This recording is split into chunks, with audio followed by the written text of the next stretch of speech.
Arranca a grabar. Bueno, buen día.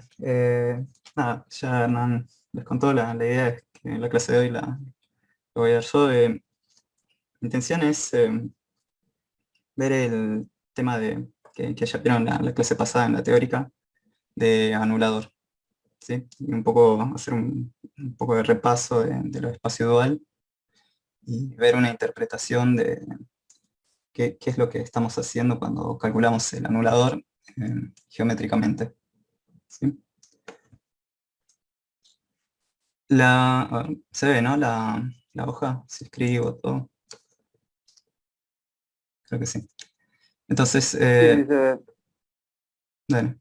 Entonces, nada, como repaso, simplemente recuerdo algunas cosas que ya estuvimos mencionando la vez pasada para tenerlo a mano. Eh, Estamos trabajando con la idea del espacio dual.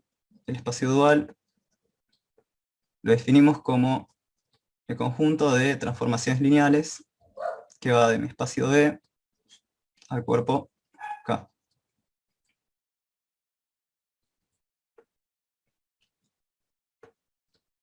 También dijimos que bueno, todas estas definiciones en el espacio dual estaban paradas fuertemente en el hecho que estamos trabajando con una base de nuestro espacio vectorial, ¿sí?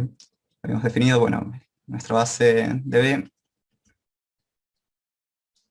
y su base dual.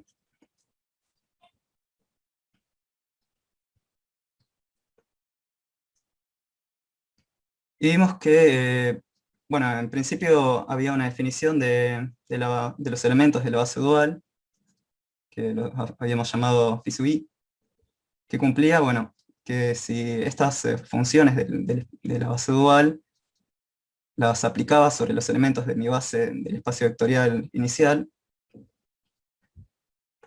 bueno, tenía ese comportamiento de que solamente valía 1 en el vector correspondiente a esa función, y en los demás valía 0. Y una forma de resumir eso era con la delta de Kronecker, ¿sí? Y bueno, habíamos hablado de qué relación tenía esta definición con la representación en coordenadas de cada uno de los elementos. Y dijimos, bueno, si yo tengo un elemento de mi espacio D y quiero calcular sus coordenadas, bueno, esto se podía calcular a través de las funciones de la base dual, como el phi sub 1 de B, phi sub 2 de B, etc. ¿Sí? Y lo mismo si yo quería calcular las coordenadas de los elementos de mi espacio dual. Si yo tengo una función cualquiera, ¿sí? Si quieren, para distinguirlo podemos poner sí, y quiero calcular sus coordenadas en esta base que construí en el dual, bueno, basta evaluarlo sobre los elementos de la base de B. Sale un cartel.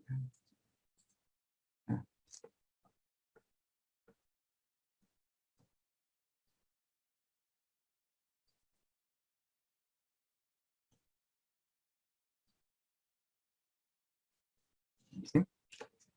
Y bueno, esa relación lo que nos permitía era poder calcular las coordenadas, pero también en cierta forma nos relacionaba esta idea de cómo trabajar con elementos en función de la base, ¿sí? Y una forma útil para las cuentas era verlo a través de la matriz de cambio de base. Entonces otro resultado que nos era muy útil para las cuentas era, bueno, esa propiedad de las bases duales. Por ejemplo, si ponemos B1 y B2, dos bases en espacio dual, bueno, este va a ser igual a la matriz de cambio de base, B2, B1, transpuesta. Y la idea es que esto, bueno, salía de plantear las ecuaciones que uno obtiene con estas coordenadas y escribir el sistema, armar la matriz, etc. ¿Sí? Esto lo vamos a usar hoy. Entonces, nada, lo pongo ahí para tenerlo a la mano.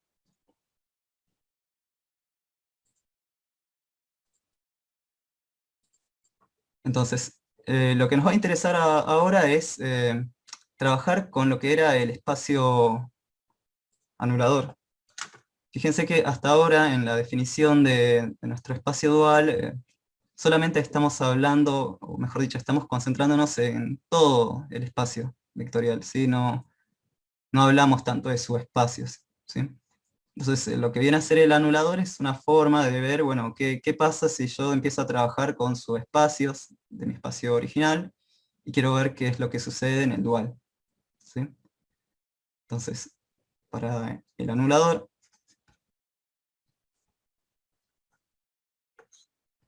lo que voy a hacer es considerar un subespacio S,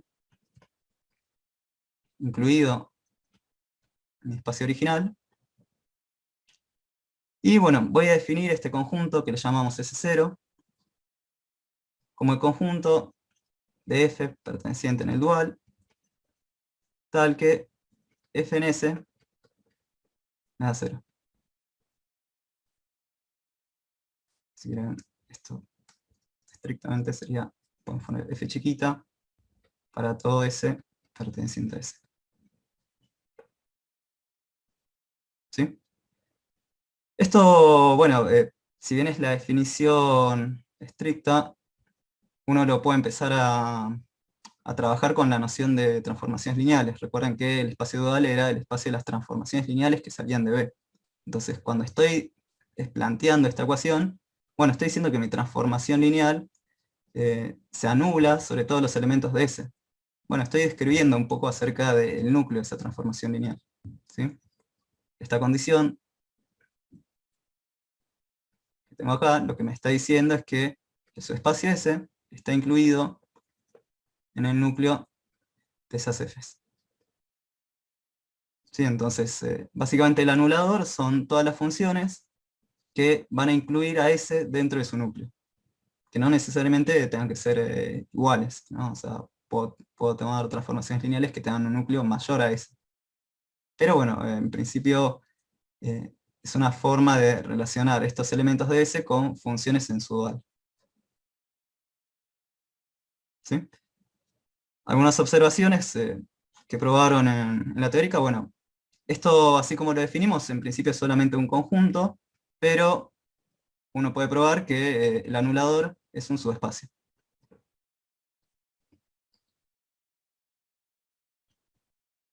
Sí, es cerrado por suma y producto escalar. Y por otro lado, también puede preguntarse, bueno, ¿cómo es este subespacio respecto al original desde el punto de vista de las dimensiones, ¿no? O sea, este subespacio, ¿tiene alguna relación en las dimensiones? ¿Puede ser cualquier cosa? Bueno, la idea es que no, que hay una especie de teorema de la dimensión que nos decía que la dimensión del anulador va a ser n menos la dimensión del subespacio original. ¿Sí? Fíjense que un poco esto, si uno lo despeja para el otro lado, se parece a lo que uno hacía con el teorema de la dimensión de transformaciones lineales, ¿no? Hablando de el núcleo y la imagen y el espacio de partida. Acá involucramos esta interpretación de que Fs se anula en todos los elementos de su espacio S. Bueno, está hablando un poco del núcleo, ¿sí? Una forma como para relacionarlo, ¿sí? Y si bien esta era la proposición, bueno, más allá de la fórmula, en la demostración uno veía que le daba un método para poder encontrar el espacio anulador. Un poco la idea dentro de fondo en esta propiedad decía que para probar esto, lo que uno podía hacer era considerar el subespacio S generado por elementos, supongamos B1 hasta Br, ¿sí? Con una base, como primera instancia, y después con esto se construía una base de su espacio vectorial, completando con los elementos restantes hasta cubrir todo B. Con esta segunda parte de los vectores, y teniendo en cuenta que ahora sí tengo una base de B, Bueno, voy a poder definir un B-dual, donde los primeros elementos corresponden a los elementos de B1 a Br, pero los segundos, que sería φr más 1 hasta φn, bueno, van a corresponder a los que agregué, ¿sí? Y si uno vuelve a la definición que tenía acá, bueno, esta definición que la abreviamos como la delta de Kronecker, lo que me decía era que cada phi sub i solamente iba a valer 1 en el elemento que, por así decirlo, lo originó, ¿sí? Que lo generó. Entonces, cada uno de estos corresponde al que viene de la base B y se anula en todos los demás. En particular, estos phi sub r más 1 hasta phi sub n se anulan en todos los anteriores, o sea, en ese. ¿Sí? Entonces, eso ya me da una idea de, bueno, qué funciones voy a poder asegurarme de que estén en el anulador de ese. Bueno, uno cuando lo escribía bien, podía probar que no solamente estos van a estar en el anulador de ese, sino que estos van a generar todo el anulador de ese. ¿Sí? O sea, ya con esto alcanzo a cubrir todo. ¿Sí? Pero bueno, esa demostración ya me da una idea de cómo construir el S0. Entonces, para verlo con cuentas, traje algunos ejemplos del estilo que tienen en la práctica. Y bueno, básicamente es trabajar con subespacios. ¿Sí? Los subespacios podían venir dados por vectores, dados por ecuaciones. Vamos a ver que para cada forma de expresarlo, tal vez hay un método que nos sirve más. En principio, bueno, supongamos que me dan de nuevo un subespacio S generado por vectores. ¿Sí? Si uno agarra esto y bueno, ya tiene presente esta interpretación, como que es bastante directo. Si me piden el S0, lo que tengo que hacer es básicamente completar a una base y quedarme con el otro phi. ¿Sí? Bueno, ahí hay que tener un poco de cuidado, porque está bien, tengo que completar esto a una base, pero también tengo que asegurarme que esto que está acá sean generadores y sean una base de S. ¿Sí? O sea, cuando yo completo acá, medio que estoy suponiendo que el B1 hasta BR son LI. ¿Sí? Entonces, siempre que me den un subespacio S, el primer paso, si quiero aplicar el método anterior, va a ser nada, verificar que tengo una base, o buscar una base del subespacio S con los generadores que me dan.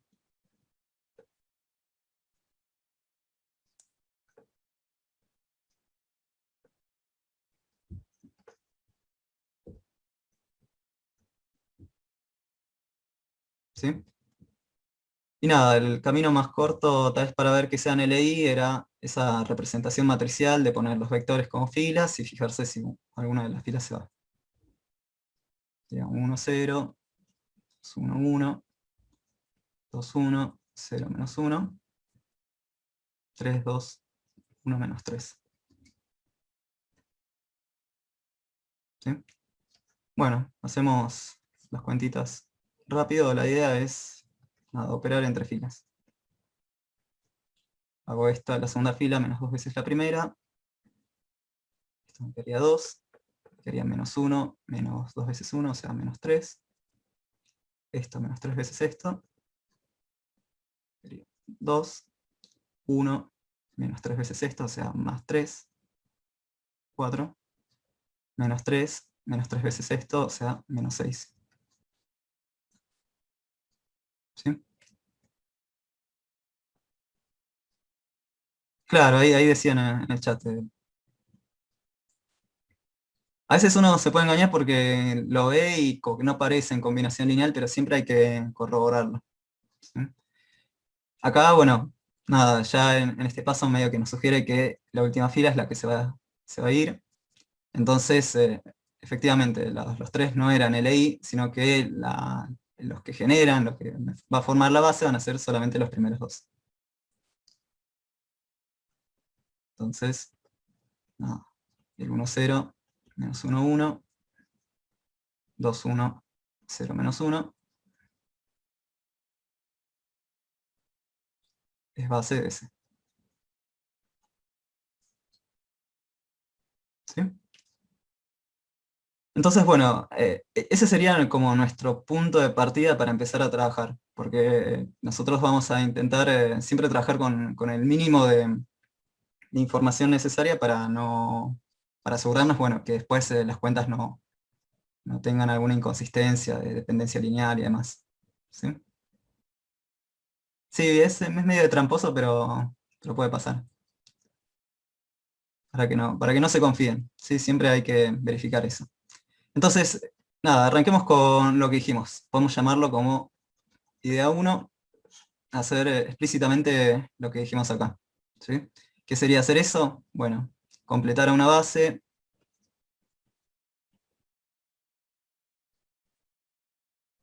Por ejemplo, del espacio B, podría tomar B es igual a 1, 0, menos 1, 1, 2, 1, 0, menos 1. Y bueno, le agrego los canónicos que por lo general suelen portarse bien con eso.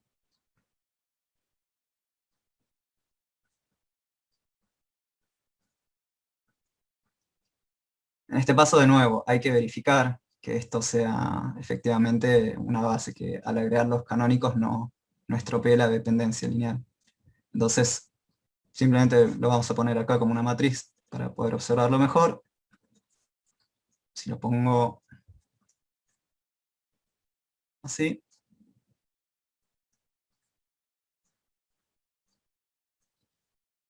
bueno, casi que está escalonado esto, ¿sí? Lo único que podría pasar es que los primeros dos sean múltiplos entre sí. Pero bueno, por esta posición de la segunda, el segundo elemento que es 0, me dice que no van a ser LD. Sí, entonces ponerlo en matriz ya me muestra que voy a tener una base. ¿Sí? Entonces, listo, tengo una base. Bueno, ¿cómo continúo con esto? La misma lógica, ¿no? Esto va a ser, si quieren, el B3, el B4, y el objetivo va a ser, busco Phi3 y Phi4. ¿Sí? Estamos haciendo, si quieren, por el camino seguro de decir, bueno, seguro esto me va a dar la Phi que estoy buscando, ¿no? Entonces, nada, volvemos a la definición. ¿Qué era el Phi3? El Phi3 es la función que me da en el primer elemento 0, en el segundo elemento 2, 1, 0, menos 1, también 0, Phi3 en el tercer elemento 1, y en el último 0. Y según lo que me pide el ejercicio, bueno, hay distintas formas de caracterizar Phi3, pero en principio lo que me gustaría es tener la fórmula explícita para x1, x2, x3 y x4, ¿sí? Para un genérico de R4. Entonces, nada, ¿qué tendría que plantear una vez que escribo esto? Bueno, buscar la fórmula de Phi.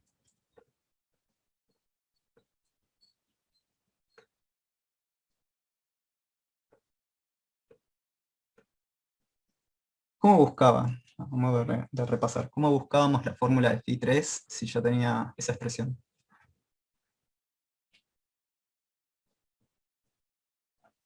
O sea, si ya llegamos hasta ese planteo, ¿cómo tendría que hacer para poder decir, bueno, Phi3 de un genérico eh, corresponde a esta fórmula?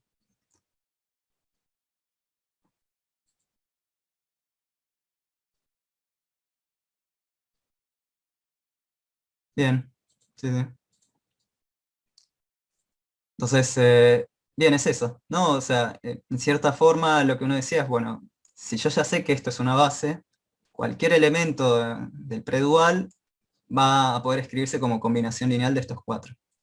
Entonces va a existir un alfa 1, alfa 2, hasta alfa 4, acompañados con esto que me escriba el x1, x2, x3 y x4. cuando yo aplique el phi, bueno, voy a quedarme con su coordenada correspondiente. O sea, uno lo que puede decir es, planteo el genérico, x1 hasta x4, que es igual a alfa 1 por 0 menos 1, 1, así hasta el alfa 4 por el 0, 0, 0, 1. Y bueno, cuando aplique phi en esto, lo único que me va a quedar es el alfa 3, bueno, el alfa 3 directamente, ¿sí? Porque en los primeros se anula y en el que es correspondiente al alfa 3, que era el de 3, bueno, me da 1. ¿Sí? Entonces lo que me interesa es encontrar, nada, los alfas. Y para encontrar los alfas, de fondo lo que estoy planteando en esta igualdad acá, es un sistema de ecuaciones, que visto matricialmente, lo podemos pensar como que mis incógnitas son alfa 1 hasta alfa 4. Yo quiero que esto me dé x1 hasta x4. Y acá tendría que poner estos vectores como columna.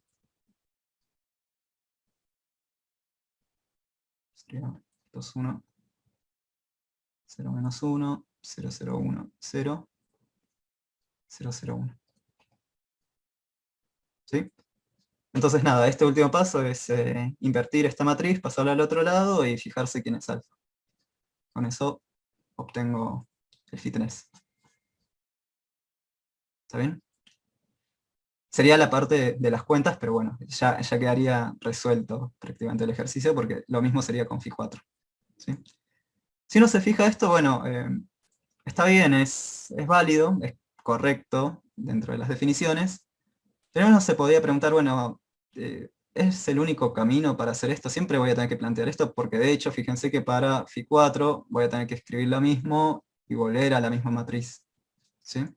Entonces uno diría, bueno, si yo tuviese otro subespacio, por ejemplo acá justo estoy en R4, pero si tuviese un subespacio más grande, donde tengo que buscar más phis, ¿sí? No solamente estos dos, sino que tuve que agregar más vectores. ¿Voy a hacer esta cuenta para cada uno de esos vectores? Bueno, la respuesta va a ser que no necesariamente. Hay un camino más corto, o si quieren más directo, que tiene que ver con lo que definimos al principio, ¿sí? Y un poco a lo que mencionaba Francisco la vez pasada. Volvamos, si quieren, a ver, hasta acá. ¿Sí? ¿Se acuerdan que lo que dijimos era que el vector b se podía escribir como en sus coordenadas en la base b a partir de los phis? ¿Sí? Con esta igualdad, ¿se les ocurre alguna manera de poder obtener el phi 3 y el phi 4 a partir de estos datos?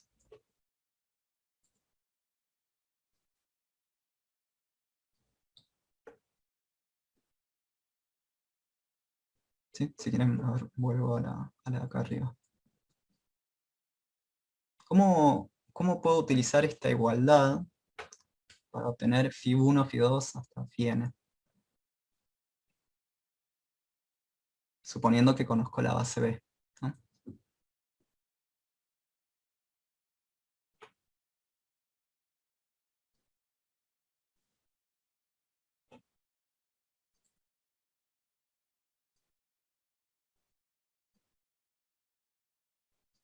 ¿Alguna idea? Es parecido a lo que hicimos la vez pasada, ¿no? No sé si se entiende la pregunta. O sea, lo que quiero decir es, no quiero plantear para cada phi un sistema de ecuaciones, sino que quiero pensar cómo puedo obtener tal vez todos a la vez, utilizando esta noción de coordenadas.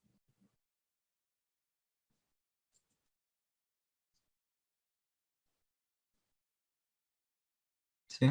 O sea, quiero decir, ¿cómo encontrarían? Ponele que decimos, bueno, ese camino ya está, pero muchas cuentas. Y me vuelve a hacer la misma pregunta. ¿Cómo encuentro phi 1, phi 2, phi n? En particular me interesan phi 3 y phi 4, eh, conociendo una base. ¿No podría usarlo de abajo de todo el cambio de base? Bien, Conozca vector de B en phi3. Claro, pero phi3 no lo conozco. O sea, para Juan que decías ahí en el chat. Está bien eso de que si conozco phi3, las coordenadas los tengo que evaluar y listo. Pero justamente quiero encontrar eso. ¿Mm? Con B genérico en B no te queda que phi1 es la primera coordenada, phi_n es la enésima coordenada. Claro, va por ese lado. ¿Sí? O sea, esto que dijimos acá, bueno, nos lleva a este sistema, tendremos que armar el mismo para Phi4, lo mismo para Phi5, etcétera, según la cantidad de funciones que me piden. Pero si uno vuelve a esa relación que tenía originalmente, de que el elemento B, en las coordenadas B, se calcula a partir de las Phis,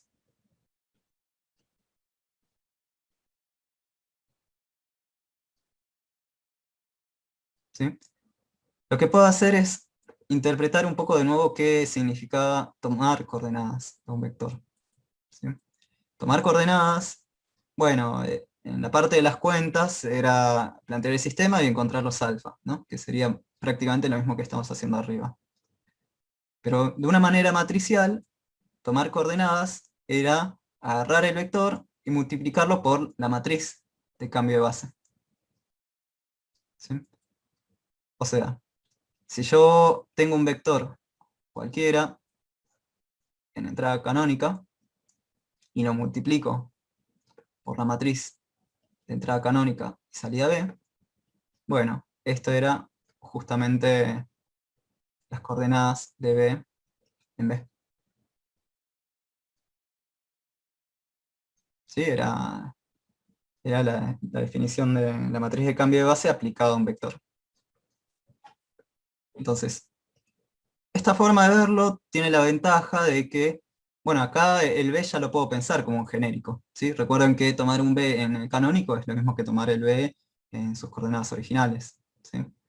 Entonces, lo que me está diciendo esto es que la matriz de cambio de base de entrada E, salida B, por el genérico, vamos a verlo x1, x2, x3, x4, bueno, me da el phi1 de B hasta el phi4 de B.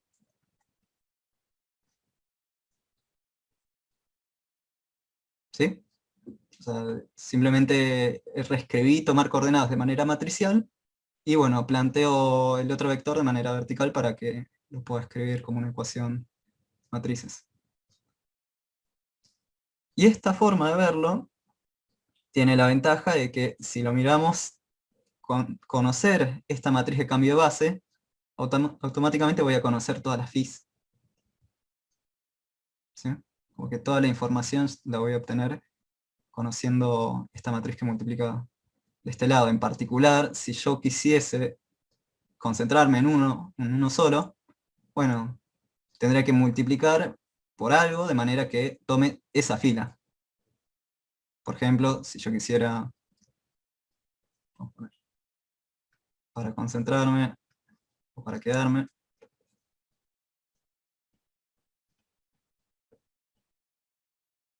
con una fila,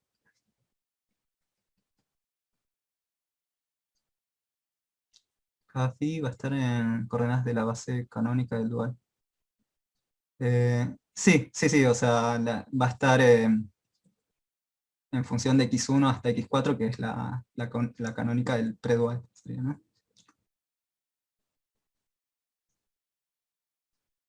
Entonces, lo que decía acá es, para quedarme con una fila, bueno, basta multiplicar por un vector por izquierda.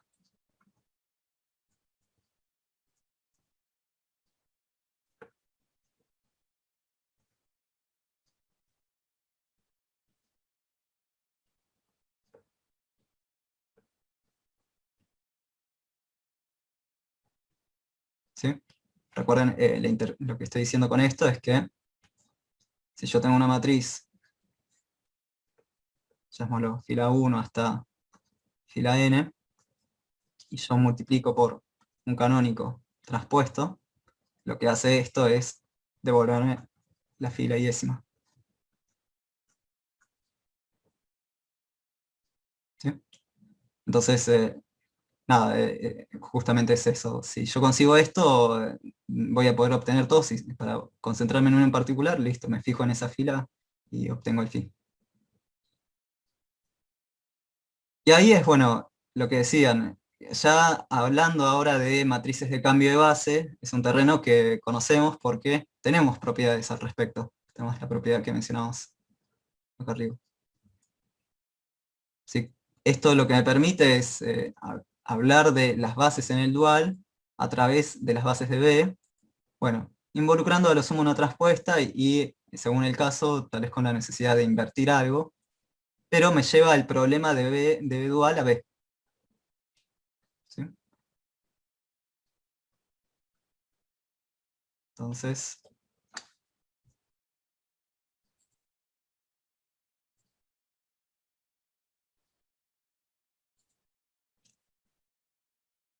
nada, de fondo lo que nos queda ver es buscar el cambio de base de E a B.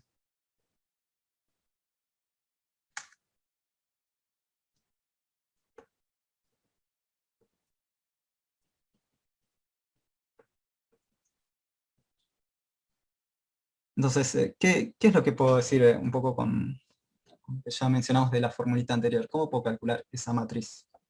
¿La tengo de manera directa? ¿Tengo que hacer alguna cuenta?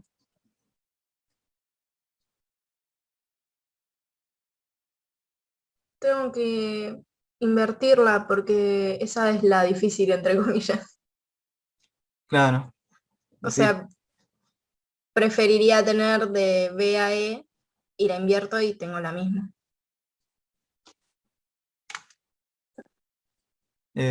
Bueno, sí, decís esta de acá, E a B, es igual a la matriz de cambio de base de B a E a la menos 1. Sí, Y esta de acá es la que conocemos, ¿no? Es la que era poner los claro. elementos como columnas. Bueno, es básicamente tener esto, ¿no? Vamos a hacer un copy-paste.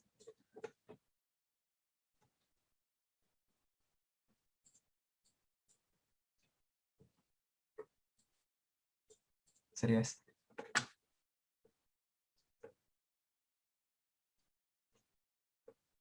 ¿Sí? Entonces, nada, de nuevo caemos en la necesidad de invertir una matriz. Pero bueno, la ventaja de verlo por este camino es que lo que me está diciendo es que una vez que invertiste esa matriz, no vas a tener que hacer más cuentas, porque vas a tener todo lo que necesitas para conocer todas las fees. ¿Sí? Entonces, nada, ese paso es donde invierto.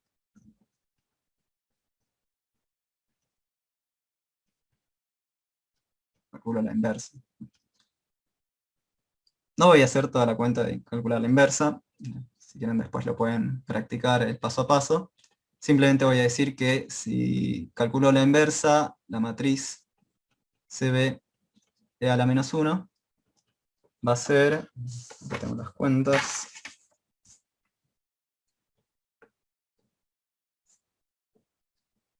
1, 0, 1 menos 1,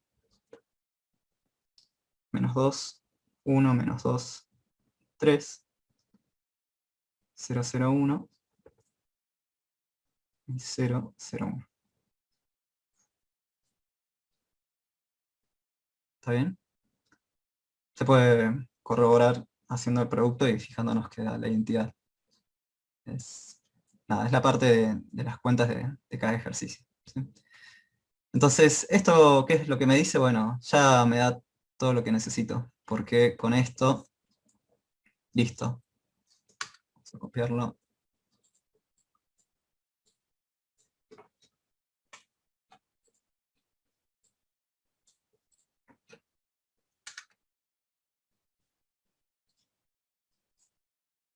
Esto por el x1, x2, x3, x4. Nada, me dan los fees. En particular, si yo quisiese, no sé, el phi 3, bueno, ya dijimos, tengo que trabajar solamente con la fila 3. Entonces, automáticamente tengo que phi 3 va a ser x1 menos 2x2 más x3, x4 va a ser menos x1 más 3x2 más x4. ¿Sí? Trabajo con la tercera fila y trabajo con la cuarta. Y ahí obtuve los phis. Entonces, bueno, la respuesta final sería: el anulador es el generado por x1 menos 2x2 más x3 y menos x1 más 3x2 más x4.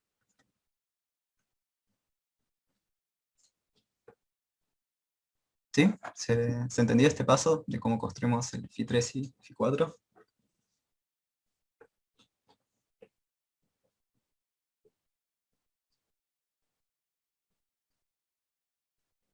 Bien. Bueno, ¿alguna pregunta, duda de esto? Vieron que la idea de esto también no es solo un capricho de mostrarles que hay muchas formas de resolverlo, sino también mostrarles la importancia de conocer estos teoremas, ¿sí? O sea, estas propiedades. Porque esto de acá es válido, pero en un parcial, bueno, te consume mucho tiempo. ¿Sí? Es seguro que al final lo vas a obtener si no le pifias en una cuenta, pero darse cuenta de la utilidad de la matriz de cambio de base, bueno, te permite sacar el resultado de uno.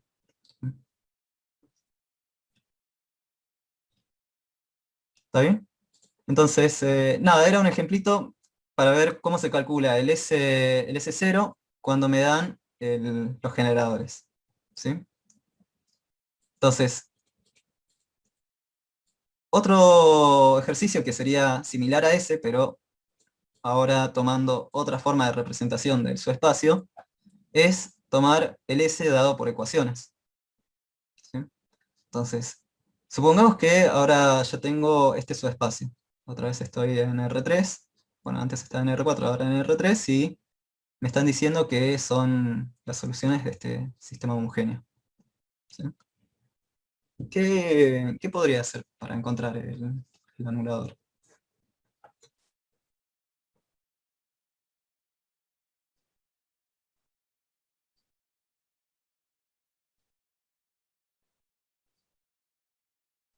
¿No eran esas ecuaciones que nos dieron ya porque están igualadas a cero? Bueno, si lo querés hacer así, habría que justificar. Claro, tendría que ver que son LI igual. Claro, pero ¿por qué son esas ecuaciones? No digo que no sea, solamente digo que cómo lo Sí, tengo que ver. probamos o cómo lo... Bien, hay que chequear que sea leí. Sí, sí va a todo eso. ¿Sí? Alguien mencionaba ahí la idea de buscar los generadores. Eso también está bien. Fíjese que de nuevo, bueno, podemos tener distintos caminos. La idea uno es lo que muchas veces uno hace, es muy útil en matemática cuando uno quiere ir generalizando casos. Es decir, bueno, este problema, si yo sé resolver el otro, me pregunto cómo puedo llevar a algo que sí sé resolver. Entonces el primer camino, que a veces es también el más conservador, es decir, bueno, esto se puede resolver buscando los generadores,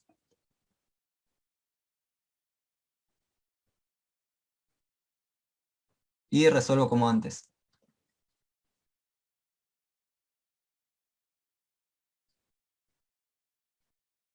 ¿Sí? Es válido. O sea, me dan su espacio y si bien te lo dan como ecuaciones, sabemos que eso tiene una base, y si tengo una base, tengo lo mismo que el problema anterior. Entonces, bueno, eso es válido. Pero de nuevo, eso puede involucrar hacer muchas cuentas, según qué tan complejo sean el sistema de ecuaciones. Entonces, sería lindo tener otro argumento que me simplifique las cosas. Y tiene que ver con eso que decían de, bueno, que esas ecuaciones ya nos están dando, en cierta forma, el anulador. Pero bueno, hay que ver cómo lo justificamos un poquito mejor. Entonces, nada, la segunda idea va a ser usar que S está dado no solo por ecuaciones, ¿sí? Que si bien, fíjense que hay que distinguir entre tener una ecuación y tener una función, un funcional, que sería solamente la expresión respecto a x1, x3, sino que de fondo también estamos usando propiedades que me relacionan el hecho de tener dos funcionales al mismo tiempo, ¿sí? Quiero decir, ese está dado por funcionales.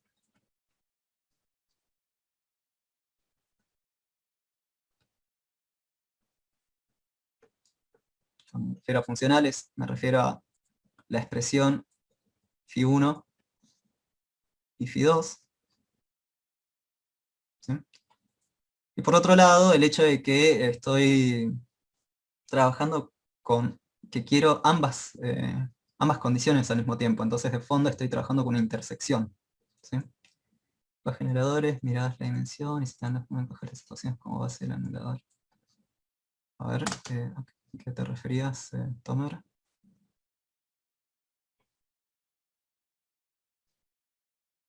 Ah, creo que era en relación a lo que decíamos antes.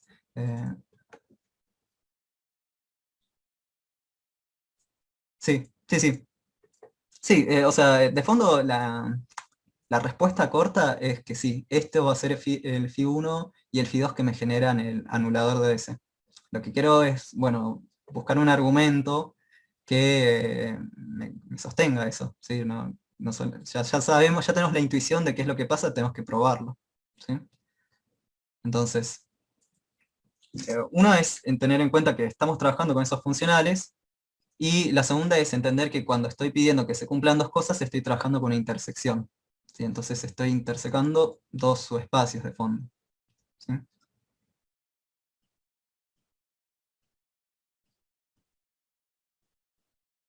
Claro, bueno, va por ese lado.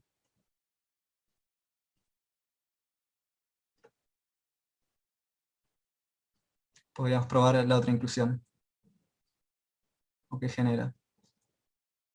Sí, eso lo podemos poner como una observación. Lo que uno está viendo es que, bueno, habría que ver a cuál inclusión es la que te referís y a qué, cuando decís que pertenece, decís pertenece al anulador, pero ya estás hablando de, más que anulador, el núcleo, ¿no? O sea, sí podés decir que S está incluido en el núcleo de Φ1, y S también está incluido en el núcleo de Φ2. Bueno, esto, más que decirte que S está incluido en el anulador de Φ1, es al revés. Te está diciendo que Φ1 pertenece al S0, porque es una función que lo tiene como núcleo. Digo, recordar la definición de anulador. Ah, acá. ¿Sí? Mi anulador es las funciones que tienen a S como dentro de su núcleo. Entonces, si yo estoy mostrando que S está metido en el núcleo de Phi, bueno, lo que estoy diciendo es, bueno, Phi está en este conjunto, entonces está en el S anulador. O sea, digo que esas ecuaciones temas son funciones que anulan cualquier vector de S, entonces. Claro, claro, es eso. O sea, lo que sí tenemos es la inclusión en la dirección del anulador de S. O sea, un argumento corto sería, bueno, ambos pertenecen, y entonces el generado por ambos está incluido en S0. Y casi casi que ya estamos, ¿no? ¿Cómo podemos rematar para decir que, listo, no solamente está incluido, sino que es igual?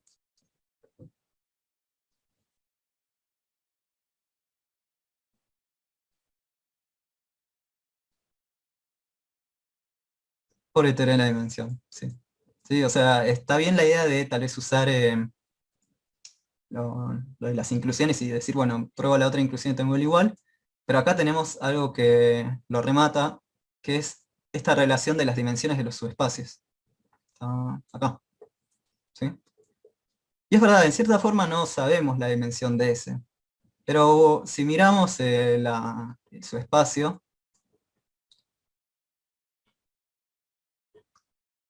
tenemos que estamos trabajando en el espacio R3 y, bueno, estas dos ecuaciones van a ser LI.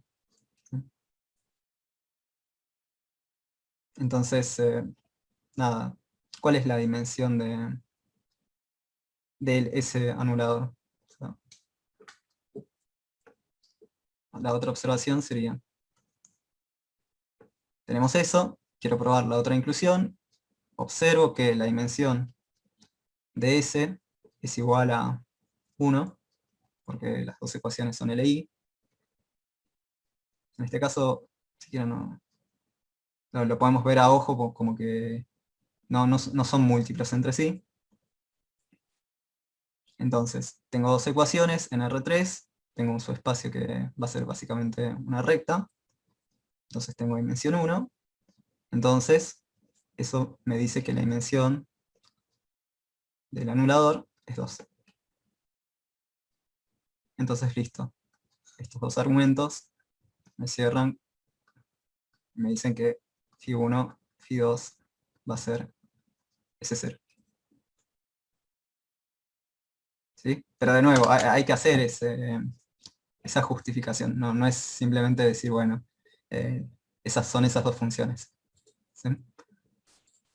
A ver, ¿qué decías? Pero para usar eso tenía que mostrar bien que la dimensión de S es 1, ¿no? Porque digamos, la tengo que mostrar. La dimensión sería consecuencia de eso que estamos haciendo ahora, como no era muy riguroso. Sí, yo medio que acá de fondo cuando hablo de la dimensión estoy haciendo un poco de lo de los grados de libertad que también mencionamos la vez pasada. La dimensión de su espacio lo puedes escribir como la cantidad, la dimensión del espacio menos la cantidad de ecuaciones LI.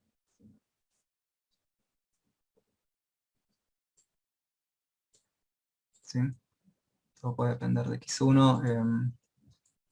Cuando decís circular, ¿dónde decís que vuelve a lo mismo?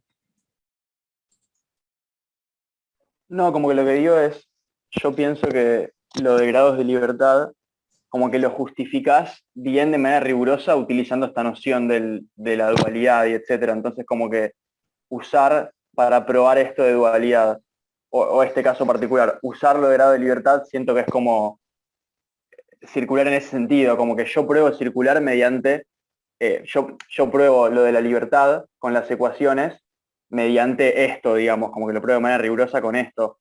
O circular, o no circular, perdón, o lo de libertad se puede probar sin toda esta noción de dual desde antes. No sé si me expliqué, pero digo, me parece circular Sí, como que yo entiendo que claro. libertad viene de dual. Claro, si querés un argumento sin meterse, que es en realidad lo mismo, pero como un caso particular, es pensarlo matricialmente o con transformaciones lineales. Ponele que queremos probar esto o dar un argumento que me justifique esto sin pisarnos la cola con dual y demás. Esto de tener un sistema así, lo podías pensar matricialmente como que estás multiplicando una matriz por x1, x2, x3, igualado a 0. ¿Sí? Y tu matriz en este caso, ¿qué sería? No sé, 1, 0, menos 3, 1, menos 1, 1. ¿Sí? Y puedes llamarlo A. Y entonces lo que estás diciendo es que si, por ejemplo, yo defino una transformación lineal a partir de esta A, si yo defino un T de X, del vector X, igual a por X, y su espacio S es el núcleo de T, ¿sí? Son los elementos tales que A por X me da 0. O sea, ese es el núcleo de esto. Bueno, entonces la dimensión de S es igual a la dimensión del núcleo, y la dimensión del núcleo es la dimensión del espacio de partida, que sería R3, menos la dimensión de la imagen, y la imagen es el rango de A.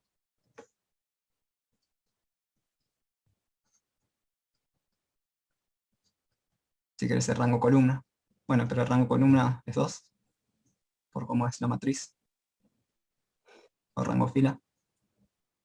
O sea, es verdad, dual viene a generalizar todo eso, pero lo que quiero decir es, Para el caso de, fíjate en particular el caso de R3, cuando tenemos sistemas de ecuaciones, no es necesario el cañón de dual porque tenés otros argumentos propios de matrices. ¿Sí? O sea, en todo esto fíjate que no use nada de dual, ni considerar el phi, etc. ¿Sí? Ponele que esto sería como una demostración de lo de los grados de libertad. La cantidad de ecuaciones menos la cantidad de filas LI. ¿Puedo acotar algo? Sí, sí, sí. O sea, estoy casi seguro que eso lo vieron en una clase con Gabriela, ¿sí? En la clase de transformaciones lineales, cuando vieron rango, ¿sí? Cuando se definió rango y todo, está eso demostrado, ¿sí? Creo que es la última clase de transformaciones lineales, la clase 7, ¿sí? Así que no, puede parecer, sí, la materia esta puede parecer muchas cosas, pueden parecer circulares, porque se pueden probar de distintas maneras, ¿sí? Hay diferentes caminos, ¿sí? Para dar la teoría. ¿Sí? Por ejemplo, nosotros no vimos nada todavía de espacios con producto interno y lo podíamos haber visto hace rato y después usar todo eso para todo lo que viene, ¿sí? O sea que está bueno verlo de diferentes maneras, pero rara vez va a ser circular, ¿sí? Así que fíjense que está demostrado eso en la teórica, como decía bien Nelson ahora, y era esa cuentita, ¿sí? Eso, nada más que eso. Claro, o sea, esta forma de verlo con transformaciones lineales se separa mucho en las propiedades de ese tipo particular de espacios, ¿sí? Fíjate que, de nuevo, esto es porque estoy trabajando en R3 y puedo expresarlo de esta manera.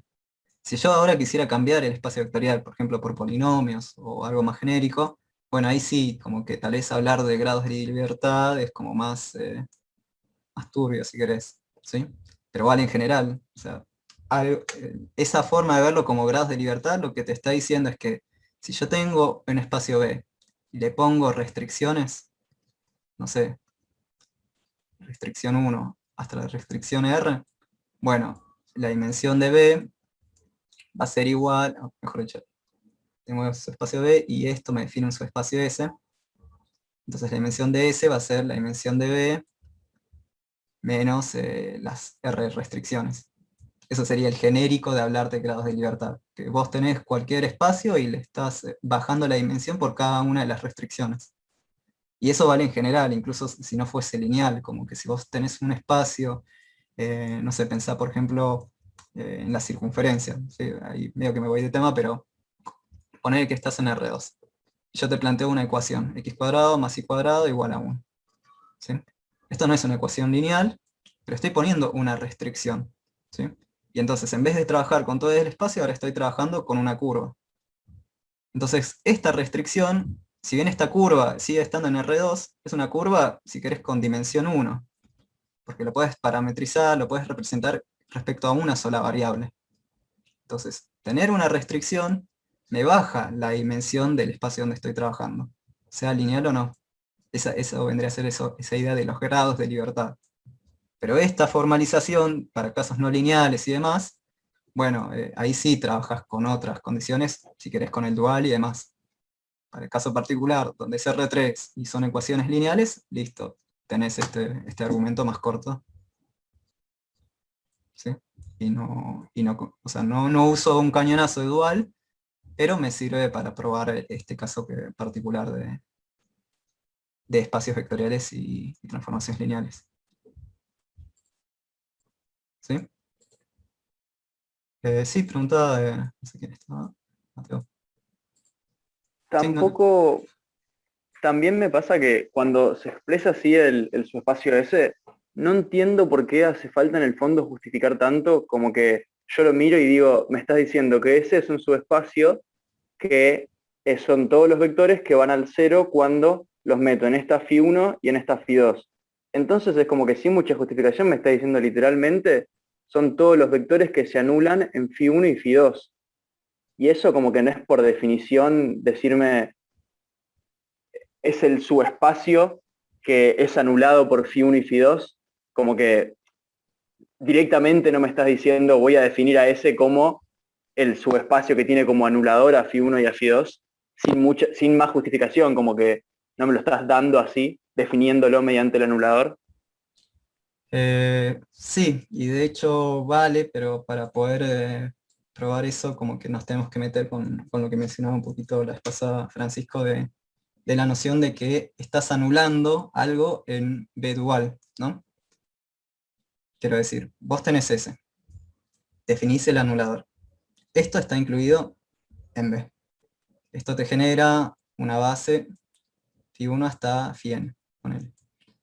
Entonces, fíjate que esta ecuación no es exactamente, o sea, esto es una especie de anulador de los phi, ¿sí? O sea, esto que tenemos acá, estoy diciendo, son los vectores pertenecientes al B, tal que phi de B, phi1 hasta phi n de B, es igual a 0. ¿No? Entonces, como que estoy anulando algo, pero no estoy anulando algo en S, estoy anulando algo en B dual. ¿Sí? O sea, no sé, incluido en B sería incluido en B dual. Entonces, en realidad estoy, si querés, anulando, la notación, bueno, puede variar, pero estoy anulando esto. Y vos decís, bueno, el anulador de esto me va a dar el S. ¿No? Entonces, como que tengo lo mismo. Bueno, eso sí, es válido, pero de fondo nosotros todavía nunca trabajamos con lo que sería el anulador del B dual. ¿Sí? O sea, nosotros definimos el S0, que es el anulador de cosas del espacio B. Habría que ver esa que vale, que si yo agarro el S0, bueno, en este caso vale, si yo agarro el S0 y lo anulo, esto me da de nuevo el S, pero habría que ver que si yo tengo otro conjunto general, esto me da el subespacio dado por las ecuaciones. Sí, sí, es medio, tal vez, como que parece que estamos dando vueltas por lo mismo, y tiene que ver con eso de que de fondo la propiedad que estamos usando es eso, de que si vos anulás algo del dual, volvés a S. Pero la justificación igual después lo quería mostrar, como que es meterse con el doble dual. ¿Sí? Si querés después lo retomamos bien en las consultas, pero quiero decir es que para poder decir que estás recuperando ese, ten en cuenta que estás anulando algo en phi, algo en B dual, que en principio nosotros todavía no trabajamos con los anuladores del dual, ¿no? Pero nada, ahora si llegamos, mi intención es llegar, no sé si creo que vamos bien de tiempo, se va a entender, ¿sí? Uno de los ejercicios que traje era un poquito de eso, que tiene que ver con esto, que cuando uno está calculando el anulador, muchas veces tiene, si uno le da una noción geométrica, está calculando el ortogonal. Eh, y si uno habla del ortogonal, bueno, vuelve a recuperar el S. ¿Sí? Pero no me quiero adelantar para no marearlos. ¿Está bien? Después retomamos eso, si quieren, les parece más, o sea, más en detalle, pero por ahora, para no desvirtuar el ejercicio, la idea en principio era, solamente piden esto y estamos viendo métodos para calcular el S. ¿Sí? El S0. Entonces, nada, este argumento como que listo, lo liquida sin tener que hacer todas estas cuentas. Y un poco de fondo lo que quería, más allá de que también ya lo cerró, quería mencionar, era que si lo pensamos de momento como una intersección de subespacios, ¿sí? O sea, lo que decíamos era, su espacio S es igual a los elementos, vamos a llamar x1 hasta x4, r4, tal que phi x1 hasta x4 es igual a 0, phi de x1 hasta x4, phi1 y phi2 es igual a 0. Entonces esto lo puedo pensar como que es una intersección del conjunto phi de x1 hasta x4 igual a 0, intersección phi2 de x1 hasta x4 igual a 0. ¿Sí? O sea, si yo quiero que se cumplan las dos condiciones, estoy intersecando estos dos subespacios. ¿Sí? Y entonces, esto lo que me permite es también verlo con las otras propiedades que vimos, que vieron en la teórica acerca de cómo se lleva el anulador con la suma y la intersección de subespacios. ¿Sí? ¿Qué quiero decir con esto? Bueno, básicamente, podemos recordar,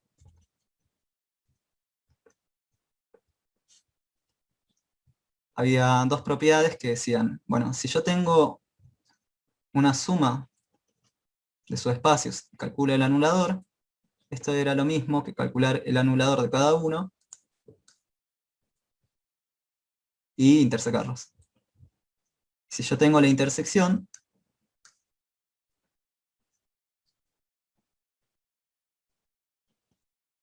bueno, esto va a ser la suma de los anuladores. ¿Sí? Entonces,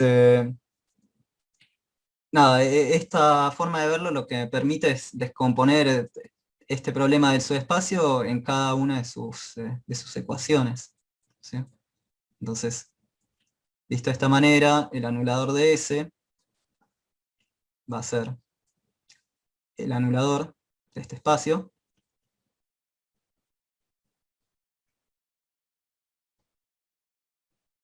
más el anulador de la segunda ecuación.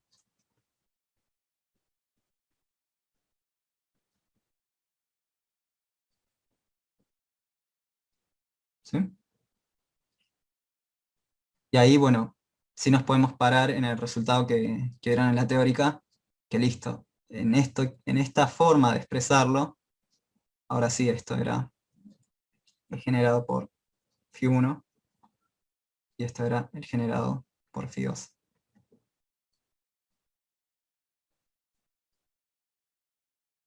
Entonces, el anulador va a ser Φ1, Φ2.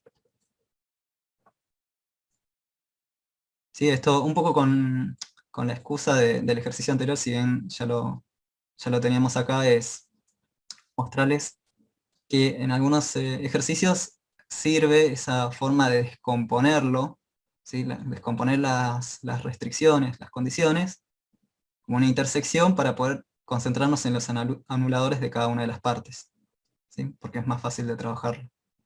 Ahora vamos a ver otro ejercicio donde esto tiene mucha más utilidad, pero quiero decir eso era otra de las propiedades de anuladores que nos van a servir. ¿Sí? ¿Vamos bien? ¿Hasta acá? ¿Una duda? Ahora, si esto parece como que estamos redondando, ahora en el último ejemplo va a quedar más claro por qué pasa eso, de que anular el anulador como que me vuelve a dar el S. En principio, nada, que quiero mostrarles ejemplos de cómo cómo calcular anuladores de subespacios y sobre todo de cómo usar estas propiedades. ¿Sí? Ya vimos la utilidad del cambio de base, y la utilidad de esto, descomponerlo, nos va a servir mucho en ejercicios, por ejemplo, de este estilo. Fíjense lo que Nelson, sí, decime. ahí arriba no tendría que quedar que S es igual a el anulador de Φ1 y el anulador de Φ2. Que S es igual El al... anulador es en B dual. Y lo de la derecha está en B, creo, ¿o no? Decís acá abajo. Ahí sí, donde dice Recordá que, ese anulador es igual a algo. claro, o sea, recordá que el anulador, al menos así como lo definimos, nosotros tenemos S incluido en B y S0 incluido en B dual.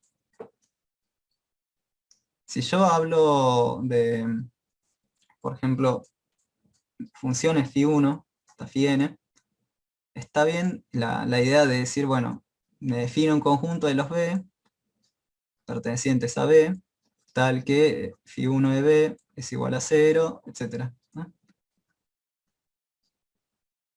Pero esto sería una forma de anular tu phi de B.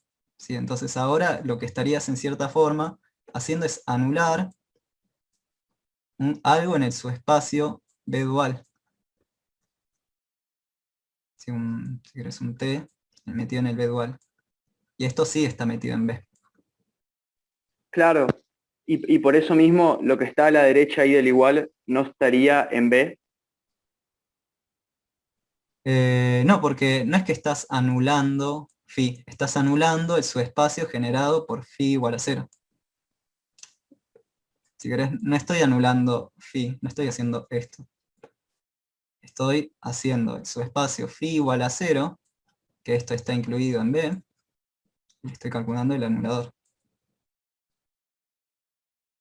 Esto es una ecuación, Ok, sí, ahí y entendí. esto es una Perdón, me estaba función. dando vuelta. Esto es en B dual. Claro, gracias. Pero sí, es verdad, cuando anulás el anulador, o sea, cuando anulás algo de B, estarías, si querés, volviendo otra vez al dual del dual, ¿sí? Como que se vuelve a aplicar. Entonces por eso es como que volvía a esa idea de que volver al dual del dual era recuperar el B original.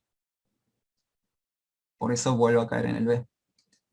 Pero esto de anular las phis no es lo mismo que anular las ecuaciones phi igual a 0.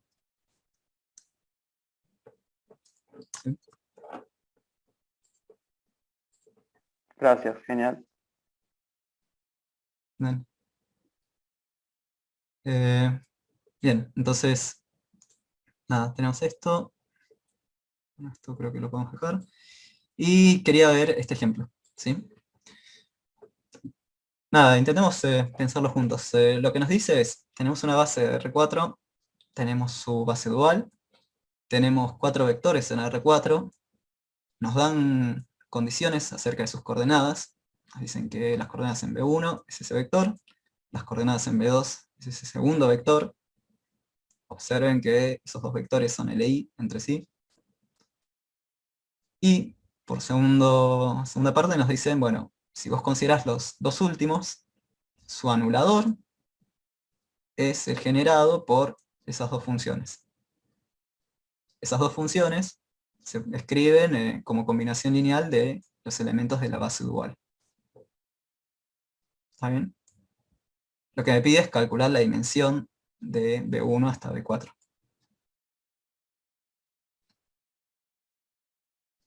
¿Sí? Hay que mirarlo, contemplarlo un poquito y decir, bueno, ¿qué es lo que se puede hacer con eso? Si uno quiere calcular la dimensión de un subespacio, ¿qué es lo primero que piensa? ¿Cómo calcularía la dimensión del generado por B1 hasta B4?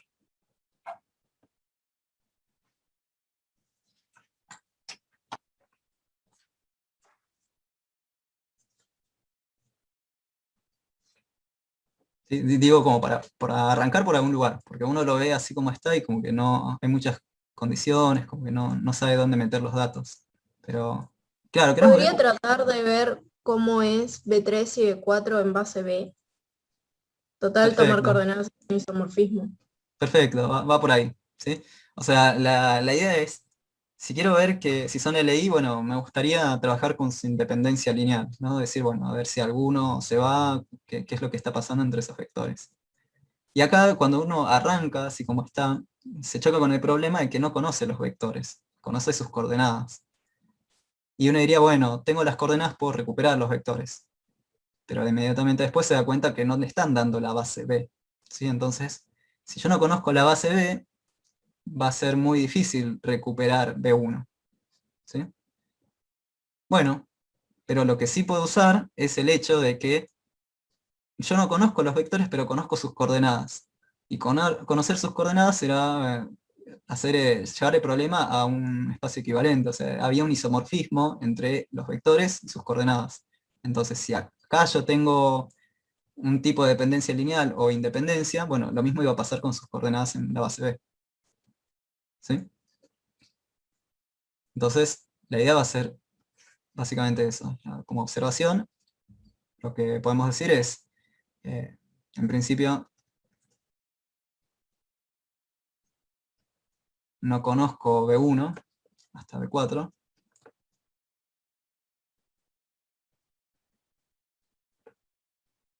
ni la base B, entonces trabajo con coordenadas.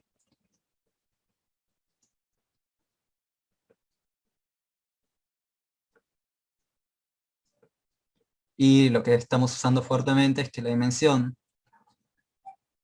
de B1 hasta B4 es igual a la dimensión generada por las coordenadas de 1 hasta las coordenadas de B4. ¿Sí? Y ahí como que la cosa empieza a pintar bien, porque si lo miramos, hay dos que ya los tenemos. ¿Sí? Entonces, listo, ya va a haber dos vectores que sabemos qué es lo que está pasando. En particular ya me dice que tengo 2 LI, entonces como que al menos la dimensión va a ser mayor o igual que 2. Habría que ver qué pasa con los otros. Bueno, ¿cómo puedo encontrar las coordenadas de B3 y B4?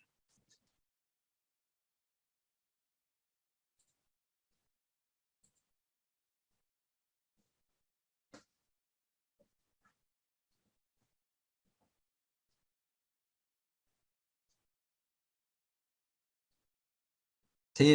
Por ejemplo, si uno se topa con eso, es como decir, bueno, no sé, busco principio las coordenadas de B3 en la base B y las coordenadas de B3, de B4 en la base B. Y dice, bueno, no hay mucho que sepamos de eso.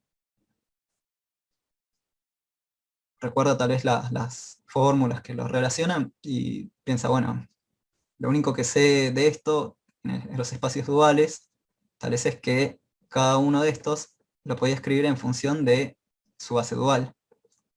¿Sí? O sea, lo que vimos, de hecho al principio, era que las coordenadas en la base B van a ser phi1 de B3 hasta phi4 de B3. ¿Sí? Y lo mismo con el otro.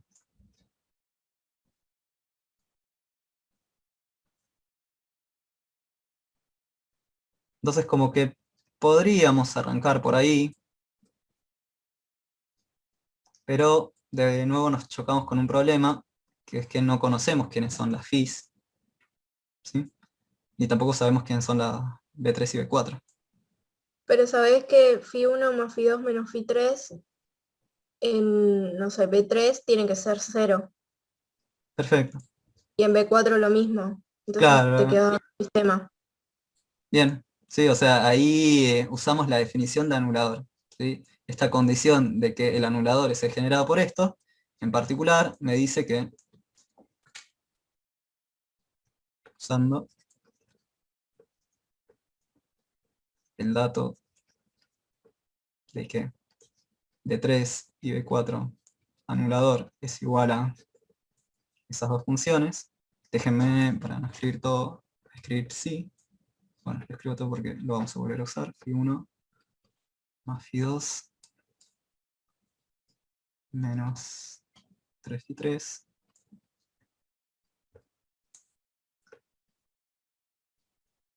y Phi2 menos 2 Phi4.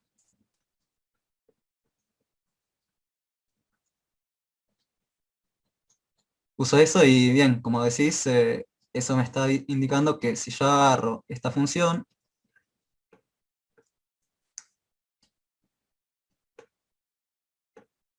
y la evalúo en B3, esto me da 0. ¿Sí? Y lo mismo pasaría, por ejemplo, si agarro el B4. Todo eso evaluado, B4 me da 0.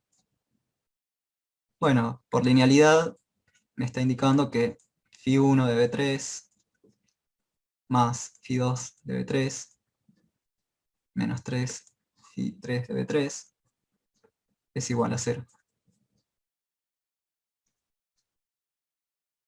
Bien, evaluando en la phis. ¿Está bien? Bueno, tengo un sistema de ecuaciones. ¿Eso en qué me ayuda? Porque fíjense que ya dijimos que tal vez las soluciones exactas no las vamos a poder encontrar, sino que queremos ver qué forma tienen los subespacios. ¿Cómo continuaría desde acá?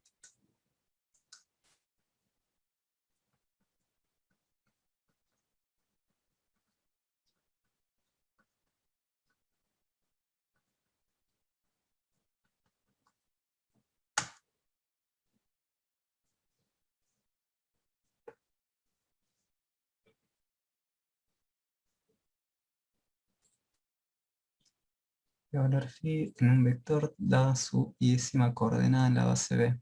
Claro, sí, o sea, esto me está diciendo que ya estoy trabajando con las coordenadas, ¿no? O sea, lo podría pensar en cierta forma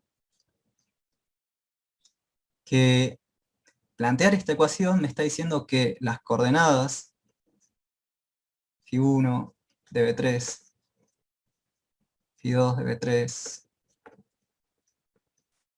o sea, ese elemento en R4 cumple esta ecuación. Puedo pensarlo como que si fuesen incógnitas, estaría diciendo que su primer elemento más su segundo elemento menos 3 veces tercer elemento es igual a 0. ¿No?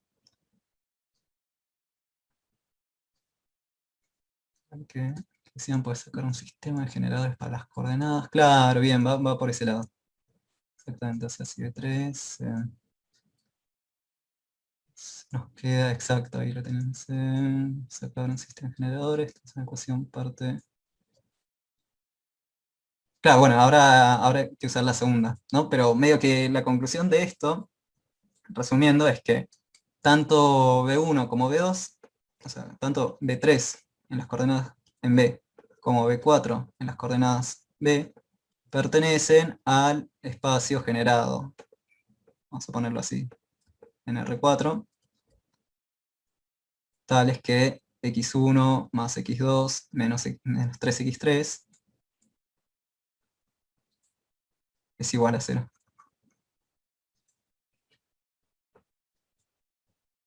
¿Sí?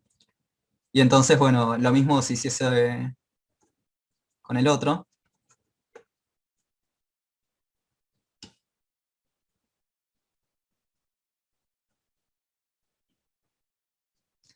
Y de fondo lo que me está diciendo que cualquier cosa que yo genere con las coordenadas de B3 en B, las coordenadas de B4 en B, va a estar metido en ese subespacio.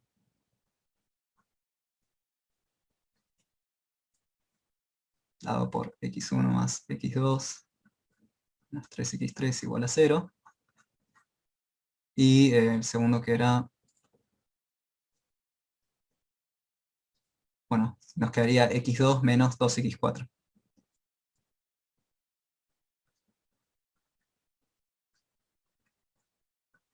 Igual a 0. ¿Sí?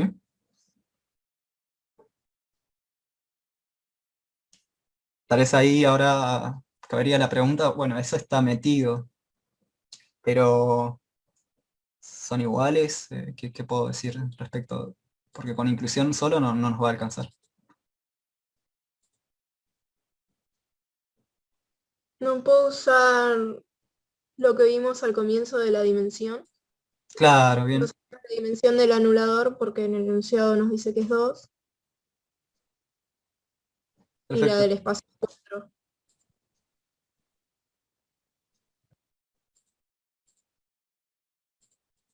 Bien. Entonces, exacto. Sí, o sea, esto que tengo acá, a ver qué decían, ahí volvés a tener lo de la dimensión. Sí. O sea, lo que me dice esto, así como está, yo ya sé que tiene dimensión 2, ¿no?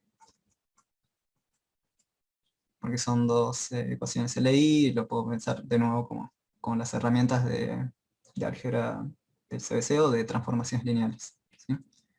Y por otra parte, esto de acá tiene igual dimensión que...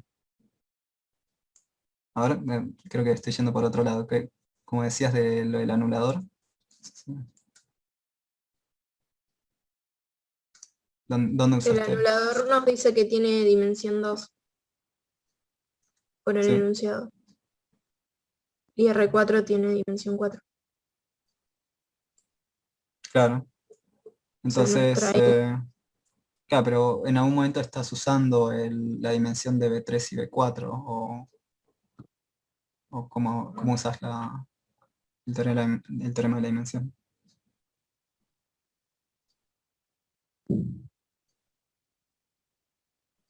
O sea, está bien si querés hasta acá. Lo que podés decir es la dimensión de esto es igual a 2, ¿no?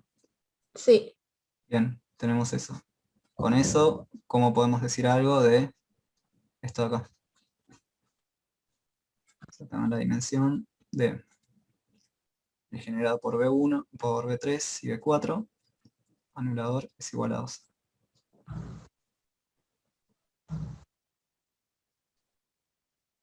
Ah, puse 0, dije 2. sí. O sea, está ahí, pero digo, ¿cómo lo cerramos? Porque fíjate que acá tenés B3 y B4 en coordenadas de OCB. Bueno, pero arriba dijimos que era lo mismo que la dimensión del generado por B1 hasta B4. O sea, en coordenadas o sin coordenadas, la dimensión va a ser la misma. Bien. Sí, o sea, el paso volver al B3 y B4 usando el teorema de la dimensión del anulador y el su espacio. Eso te da que B1, B4, B3, B4 es también 2. Y entonces la dimensión del generado por las coordenadas, Va a ser también 2. claro, Claro, ok. ¿sí? Y ahora sí, vale la igualdad. Genial. ¿Sí? Bueno, entonces ya medio que ya casi estamos, porque está bien, no encontramos tal vez B3 y B4, los podría encontrar si quisiera despejar esto, pero tal vez vale la pena volver de nuevo a la pregunta. ¿Me están pidiendo encontrar B1 hasta B4? No, me están pidiendo la dimensión, ¿sí? Entonces, con estos datos podría volver a escribir, bueno, lo que me interesa. ¿Cuál es la dimensión del generado por las coordenadas B1, B2 hasta B4?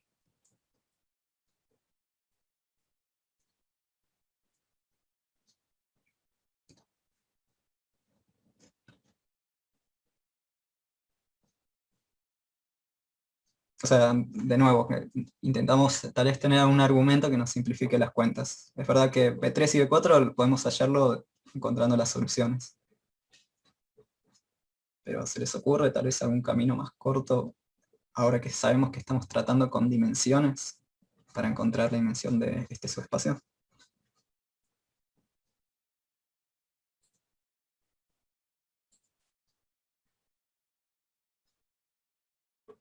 Tal vez usando algún teorema de dimensión de subespacios.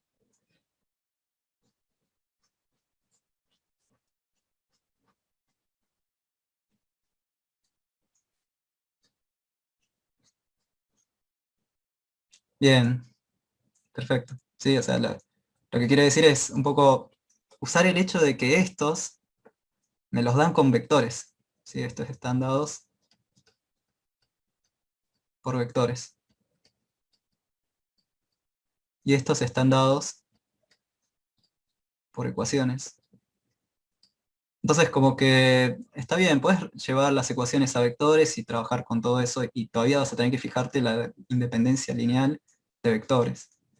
Pero un paso que nos puede ahorrar cuentas podría ser decir, bueno, si yo estoy considerando el generado por todo, lo puedo considerar como una suma de 1 de B, de 2 de B. Entonces estoy calculando la dimensión de la suma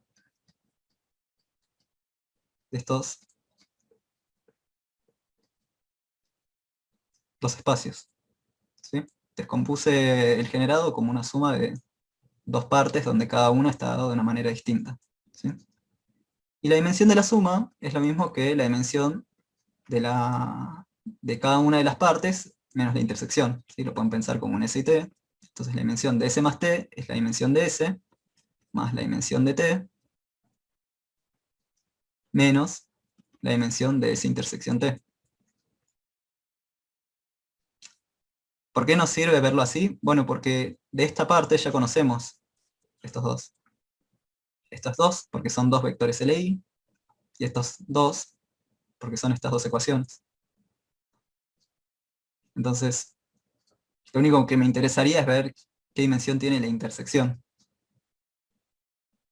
¿Sí? Y esa cuenta, cuando yo tengo vectores y ecuaciones, suele ser más sencilla.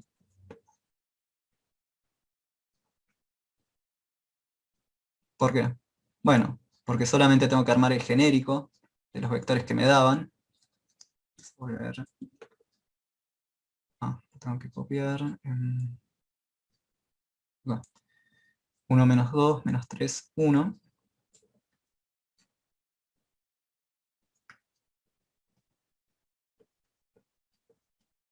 Más beta por el otro vector. 1, 0, menos 1, 1.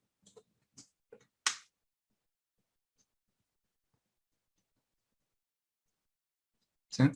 Que sería el genérico de S, y quiero ver que esto cumpla T. Entonces, reemplazo en T. Podemos poner así. Tomo esto, y quiero que esto pertenezca a T.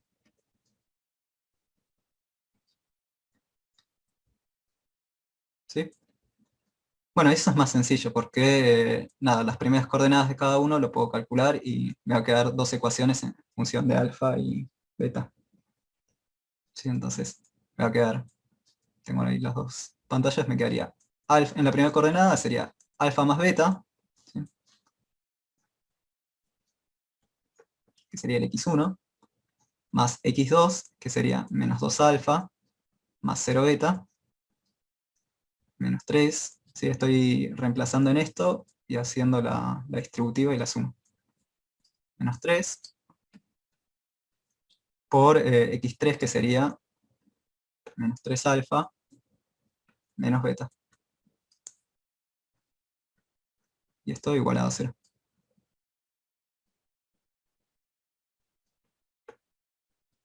¿Sí? La primera ecuación, y la segunda ecuación sería, bueno, lo mismo con x2. Nos quedaría x2, sería menos 2 alfa,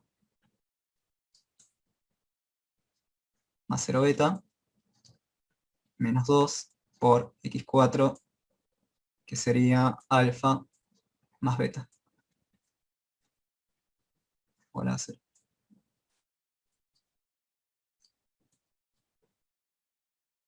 Sí, es un ejercicio ya de subespacios, básicamente. No puedes reemplazar los vectores de S en las ecuaciones de T y fijarte si cumplen. Claro, es que fíjate, para quien lo escribía ahí en el chat, no solamente necesitas que cumplan, sino que podría pasar que no cumplan individualmente, pero que una combinación lineal sí cumpla. Sí, o sea que B1 no cumpla, B2 no cumpla, pero no sé, un medio de B1 más un medio de B2, sí. ¿Sí? Entonces, nada, uno siempre por eso escribe el genérico, porque de hecho eso lo que te va a dar son las condiciones de cómo tienen que ser alfa y beta. Entonces, terminando esto, nada, lo que nos queda es que menos 4 alfa, menos beta, menos 2 beta, es igual a 0. Y esto acá nos dice que, bueno, alfa menos 2 alfa más 6 alfa sería 5 alfa. No, 6 alfa no, 9 alfa.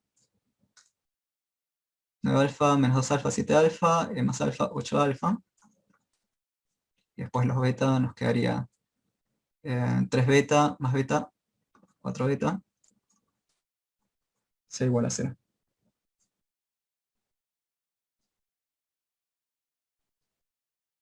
¿Está bien?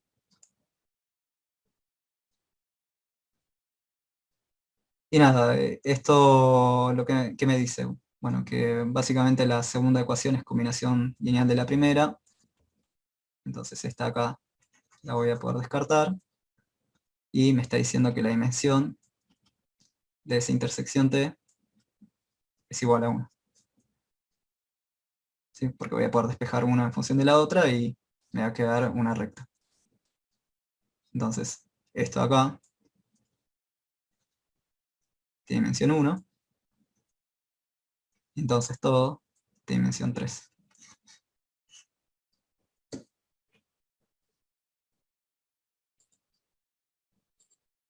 ¿Sí?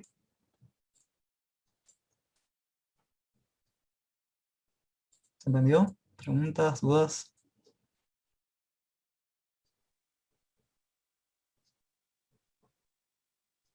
Sí, lo que quiero también mostrar muchas veces con estos ejercicios es que no se olviden de todo lo que vimos en las prácticas anteriores, que no es que porque están en la práctica de Dual solamente se puede resolver con los teoremas de Dual y nos olvidamos de, por ejemplo, sumas de subespacios. Hay caminos más cortos que a veces involucran verlo de una manera distinta y es útil, ¿sí? Es útil porque nada, resolverlo hay muchas maneras, pero tal vez en un momento de parcial o un momento que tal vez uno quiere encontrar un argumento más corto, que no sea tan cuentoso, bueno, está bueno verlo de distintos caminos. Bien, ¿alguna duda de este? Seguimos, si no. Yo tenía una duda. ¿Se me escucha? Sí, sí, sí. Em, en una parte sacamos que el subespacio B3, B4 era subconjunto de el sistema ese de ecuaciones que habíamos planteado. Sí. No entendí por qué es un subconjunto exactamente y no es directamente. O sea, es igual al final, pero no entiendo por qué directamente no es igual cuando planteas las ecuaciones. Porque es una cadena de implicaciones. Lo único que yo pude decir a partir de esto es que B3 y B4 cumplen esta ecuación, entonces sus coordenadas están acá. Si yo te digo que están ahí, lo único que puedo decir en principio con esa pertenencia es que el generado está incluido. Pero no puedo Ok, afirmar que todo lo que está acá va a estar en el generado. Después termina siendo, ¿sí? Pero en principio esta pertenencia solamente me asegura esto. claro. Sí. ¿Sí? Pero sí, de fondo, como que todo el tiempo, fíjense que estamos, pareciera, dando vueltas en lo mismo, como que está bien, no es siempre un igual, no es siempre el anulador el mismo espacio, pero como que se parecen y casi, digamos, salvo un isomorfismo, pareciera que son lo mismo, ¿no?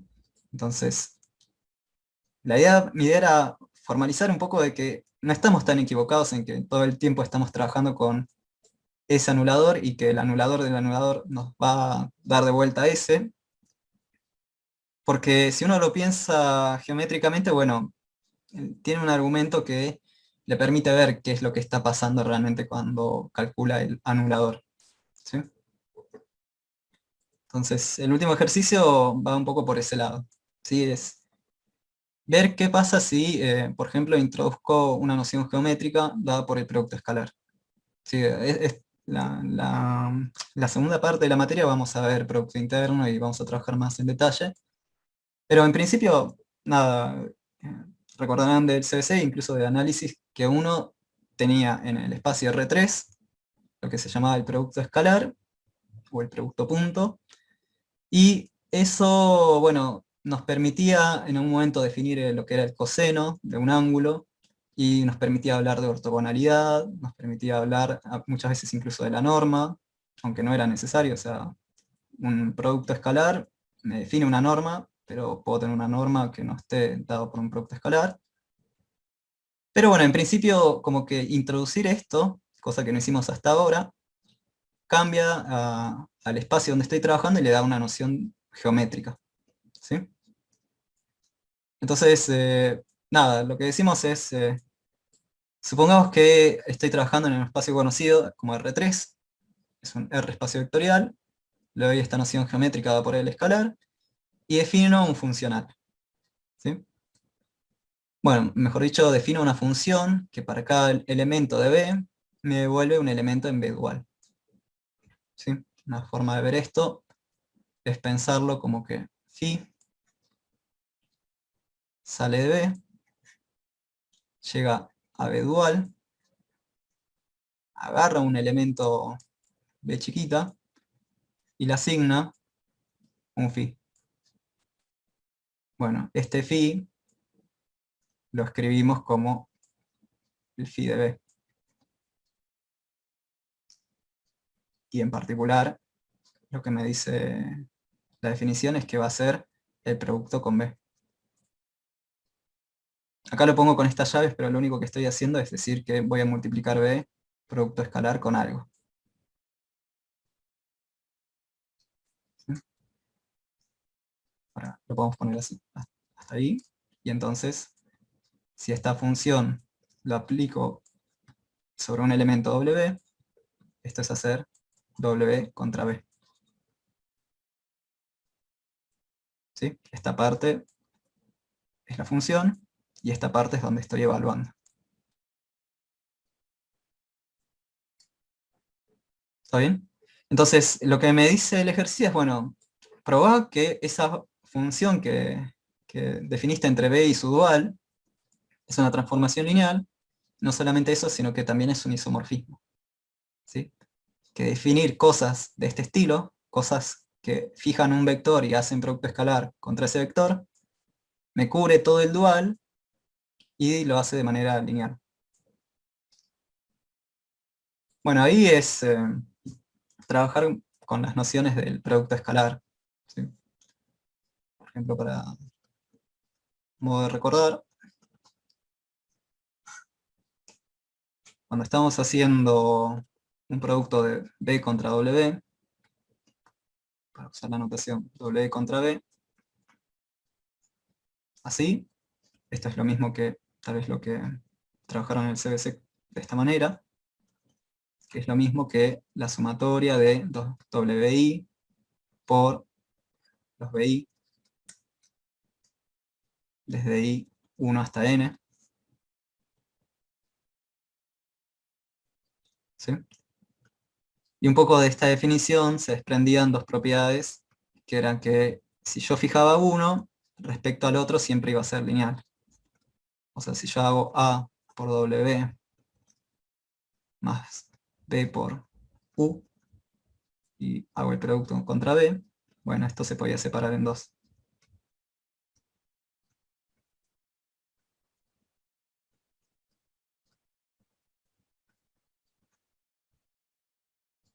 ¿Sí? Y acá estoy diciendo que puedo separar la suma y puedo sacar escalares. Que es básicamente decir que si acá tenía una suma, distribuyo, separo la sumatoria y tengo los productos escalares por separado. ¿Está bien? Entonces, nada, con eso nos alcanza para poder probar lo que nos piden. Por ejemplo, cuando me dicen ver que es una transformación lineal, ¿qué tengo que probar? ¿Qué tiene que ser lineal exactamente en esta definición?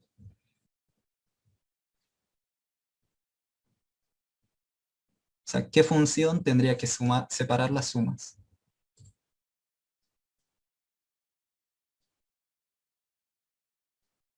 Claro, va con eso, ¿no? O sea, ya es inmediato una vez que uno recuerda la definición, pero para recordar bien estrictamente qué es lo que uno tiene que probar, lo que queremos ver es que nuestra phi es lineal, ¿sí?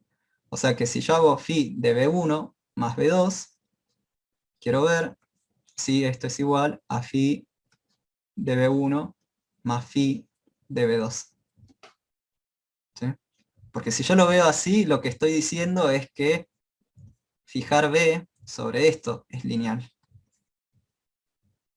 Que no es exactamente lo que me están pidiendo, ¿no? Pero bueno, es muy parecido. ¿Por qué? Porque cuando yo hago phi de B1 más B2, esto es el funcional B1 más B2. En particular, phi de B1 más B2 aplicado a un W es igual a eso para todo W. Y entonces, ahora sí, puedo separar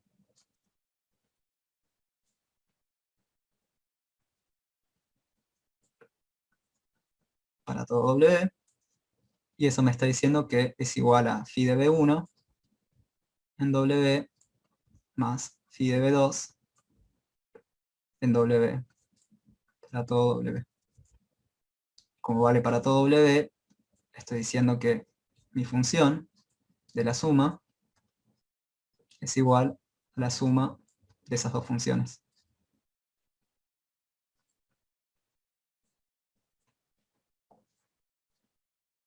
¿Sí?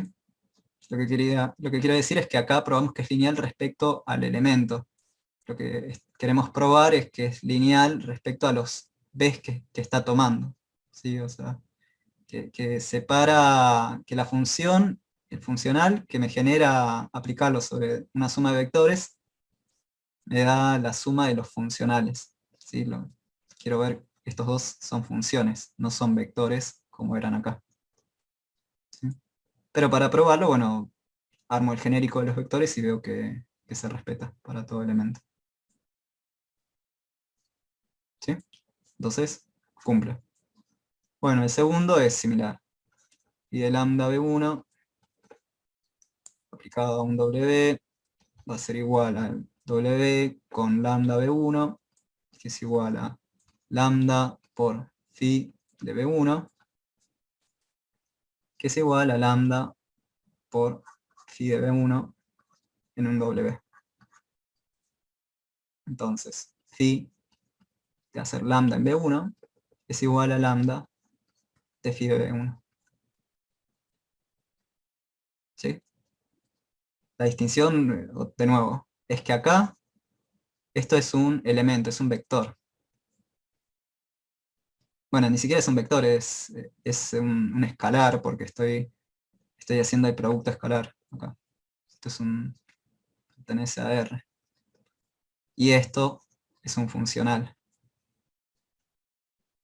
Es una función, y yo estoy probando que la linealidad es respecto a esas funciones. ¿Sí? Y que fica, claro, esa. ¿Está bien? Entonces, bueno, probamos linealidad. ¿Qué necesitamos para ver isomorfismo? A ver, dos formas de probarlo, pero supongamos, si nos piden simplemente ver qué es isomorfismo, ¿con qué nos alcanza para probar que vale?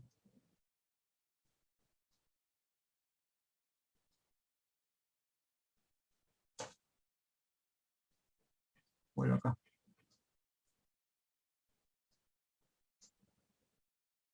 ¿Cómo pruebo que algo es un iso? Probar que es mono. Veo que Bien. mono, Perfecto. Y ahí, momento, ¿por qué con eso alcanza? Ahí porque estoy en dimensión finita. bien. Sí, esa condición es importante. Sí. Claro, entonces puedo usar la proposición, ¿no? Exacto. Entonces, uno dice, bueno, como la dimensión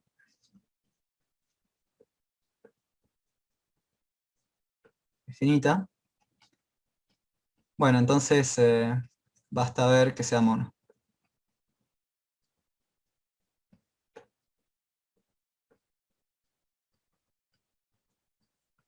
¿Sí? Para ver que sea mono, bueno, lo que quiero ver es que si phi de b es igual a phi de w, o pongámoslo con b1 y b2, phi de b1 es igual a phi de b2, entonces b1 es igual a b2. Quiero ver que se cumpla eso. ¿Sí? Pero esta igualdad lo que me está diciendo es que si yo agarro un W arbitrario y lo hago contra B1, es lo mismo que hacer SW contra B2. ¿Sí? Para todo W en R3. Entonces, hacer W contra B1 menos B2 me tiene que dar 0. Bueno, lo puse así, pero vamos a hacer el paso intermedio, sería esto. Igual a 0.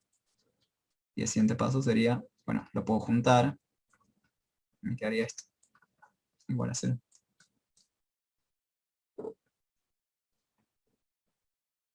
Y ahí medio que ya estamos, ¿no? ¿Cómo puedo decir con eso que B1 va a ser igual a B2?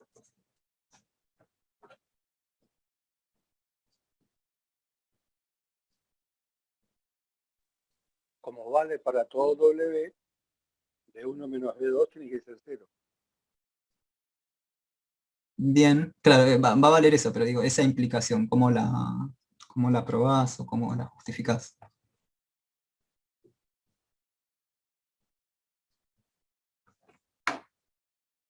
O sea, es válido, ¿no? O sea, el siguiente paso es decir, bueno, entonces B1 menos B2 es igual a 0. Y estás parándote en que vale para todo W. Bueno, lo que digo es, bueno, justifiquemos un poquito mejor esto. ¿Por qué vale esa implicación?